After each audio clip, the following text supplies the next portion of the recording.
Россия – гиперцентрализованная страна. Вероятно, главные жертвы этого – области вокруг Москвы. Близость столицы стала для них не благословением, а проклятием. Москва высасывает людей, налоги, ресурсы, рабочие места. На Москву завязана вся транспортная и экономическая инфраструктура. Простой пример. Через Суздаль каждый год проходит 1,5 миллиона туристов. Они оставляют в городе примерно 2,5 миллиарда рублей, но из них непосредственно в суздальский бюджет идет порядка 15-20 миллионов. То есть это совершенно жалкие проценты. Замосковье в начале 21 века оказалось не нужно никому. Здесь нет природных ресурсов, единственного, что интересует федеральные власти в регионах. Нет уникального транспортного расположения, как у Дальнего Востока. Промышленность, до революции составлявшая основу благосостояния этих территорий, либо ушла за Урал, либо не выдержала перехода в постиндустриальную эпоху. Как следствие, Замосковье – небогатый регион. Валовой продукт в Калужской, самой обеспеченной из областей вокруг Москвы, 370 тысяч рублей на душу населения. В Москве, для сравнения, 1 миллион 157 тысяч.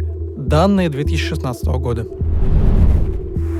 Возможно, самая сложная ситуация в Тверской области, 64-е место среди регионов России по качеству жизни и 2-е по числу смертей от раковых заболеваний.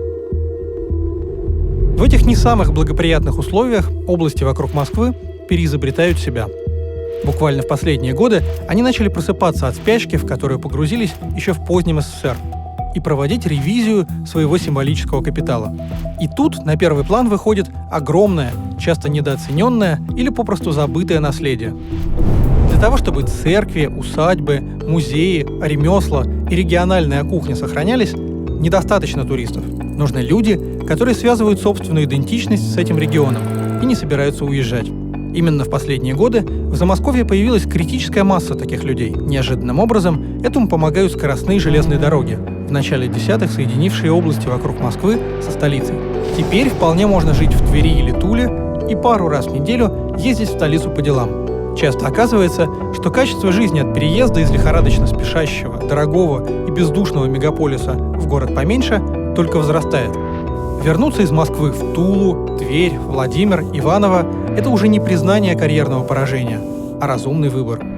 Люди ищут не то, что даже свой рынок, они ищут некую среду для жизни, в которой можно жить, а не в которой можно зарабатывать. Замосковье очень разное. Везде свои герои, свои проблемы, свои преимущества и своя еда. В Туле – бум крафтового пивоварения и джентрификации старых заводских территорий. Во Владимире заново открывают Ольгу Розанову, одна из хедлайнеров русского авангарда, чьими работами в своих коллекциях гордятся главные музеи мира, была полностью забыта на своей малой родине на целое столетие. В Иваново избавляются от клейма города невест и думают, что делать с наследием промышленной эпохи. Когда-то Тверь, Владимир, Суздаль, Рязань были столицами независимых государств. И если бы история России сложилась чуть иначе, вполне возможно, главным Кремлем в стране был бы не московский. В Замосковье не забывают об этом. Например, именно в последние годы в Твери начали возрождать культ святого Михаила Тверского, который, конечно, мученик, но еще и активно воевал с Москвой. Центральная площадь города была переименована в его честь буквально в 2018 году.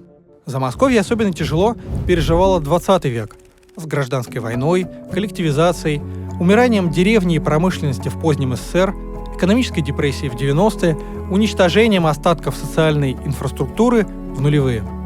Сейчас здесь не хотят и дальше быть безликой транзитной зоной между городами-миллионниками.